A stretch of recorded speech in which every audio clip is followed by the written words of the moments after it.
Salut tout le monde, j'espère que vous allez bien. Il y a quelques jours, on parlait de douleurs persistantes au niveau du dos. Et bien ça y est, aujourd'hui on se retrouve pour la première vidéo pour essayer de trouver des solutions pour éviter ou du moins amoindrir ces douleurs de dos persistantes. Et bien la première chose à faire est très simple, ne prend pas beaucoup de temps à mettre en place et ne nécessite aucun matériel. Cette première chose à faire, c'est tout simplement lutter contre la sédentarité et donc lutter contre la position assise prolongée. C'est très facile à comprendre. Moins vous allez bouger et plus votre corps va s'ankyloser. Donc vous aurez moins de mobilité articulaire, moins de mobilité musculaire et il y aura aussi moins de production de liquide synovial qui est un lubrifiant naturel pour permettre le mouvement sans contrainte. Donc plus vous aurez une posture assise prolongée et plus ça va commencer à grincer et à coincer et du coup à faire mal. Alors évidemment sur le long terme ça va avoir des conséquences. La première conséquence ça va être le relâchement de votre sangle abdominale. Qui dit relâchement de votre sangle abdominale dit quoi? Poum! Affaissement de vos épaules, affaissement de votre tête. Ça veut dire aussi que votre courbure naturelle est complètement effacée et va créer beaucoup trop de contraintes sur votre chaîne postérieure.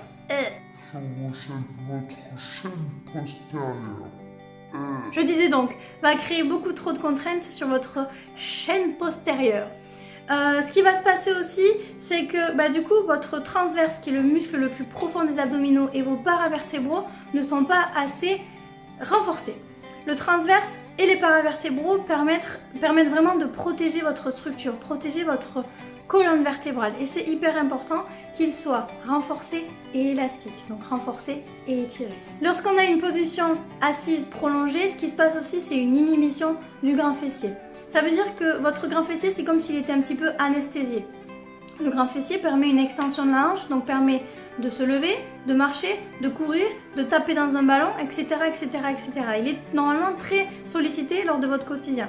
Si il est un petit peu anesthésié, du coup c'est les paravertébraux qui vont prendre le relais et du coup auront encore plus de contraintes dans votre quotidien. Donc les paravertébraux, ils chargent. S'ils ne sont pas assez renforcés, forcément c'est votre structure qui charge et c'est ça qu'on va essayer d'éviter. La dernière chose qui se passe avec cette position assise prolongée, c'est qu'il n'y a pas assez de dépenses énergétiques. C'est trop peu de dépenses énergétiques et du coup votre corps en a besoin. Votre corps a besoin de bouger, votre corps a besoin de se reposer pour se régénérer. La meilleure chose pour lutter contre les douleurs de dos, c'est le mouvement. Je vous assure, le corps humain est super bien fait. Donc il faut respecter ses courbures naturelles, il faut respecter son besoin de bouger, d'être en mouvement et tout ira bien. Je vous assure que c'est vraiment le plus grand facteur qui ferme la porte à toutes les douleurs, c'est le mouvement. Parce que vous allez bouger, vous allez faire du bien à votre corps, ça va vous permettre de vous aérer, de penser à autre chose. Tout ce qui est émotionnel, tout ce qui est difficile dans votre quotidien, vous prenez du temps pour vous et pouf, tout s'en va. Donc il y a des solutions simples à cela. Des solutions pour lutter contre la sédentarité qui sont très simples. On va mettre en place des petits changements dans votre quotidien et vous verrez, ça sera déjà ça d'acquis pour votre bien-être. Alors la première chose à faire, c'est se fixer des objectifs. Vous prenez un calendrier, lundi, mercredi, vendredi, par exemple, vous allez marcher une vingtaine de minutes à la sortie du travail. Le mercredi, vous allez, avec les enfants, faire un tour en ville. Le samedi, vous prenez toute la famille et vous allez marcher. Vous voyez, c'est des choses très très simples. Pas forcément longtemps, vous n'êtes pas obligé d'aller faire une rando de 3 heures. Vous allez marcher 10-15 minutes, le plus de fois que vous pouvez, et ça sera déjà très bien. Ensuite, sans parler de planifier quelque chose, dans votre quotidien, vous pouvez par exemple, et je suis sûre que vous le savez déjà, on vous l'a déjà dit, prendre les escaliers au lieu de prendre l'ascenseur. Faites-le! Prenez toujours les escaliers. Et si vous prenez déjà des escaliers, allez-y avec un petit peu plus de rythme, ok? Ensuite, quand vous allez faire les magasins, garez-vous à perpète là-bas. Garez-vous loin de l'entrée, ça va rajouter des pas dans votre quotidien. Quand vous êtes au téléphone, téléphonez debout. Faites une conversation d'une heure et demie avec une amie, avec votre frère, etc., etc.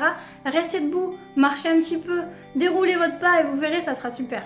Ensuite, si vous avez un travail de bureau, si vous êtes assis toute la journée, essayez toutes les 30 minutes de vous lever. Au lieu d'appeler un collègue pour savoir ce qu'il en pense, s'il est au bureau juste à côté, levez-vous et allez le voir. Si vous avez des photocopies, allez chercher. Si vous devez passer un coup de téléphone, etc., etc., etc. Toutes les 30 minutes, essayez de vous lever et faire quelques pas, ok? On essaye aussi de se redresser lorsqu'on est devant l'ordinateur. En fait, la meilleure position, c'est celle que vous n'allez pas garder pendant 40 ans, ok? On essaye de toujours être en mouvement, bouger un petit peu les bras, il suffit d'aller chercher un truc là-bas, se redresser un petit peu, se tourner pour voir ce qui se passe derrière. Voilà, toujours essayer d'être en mouvement, sans non plus commencer à bouger dans tous les sens, ok?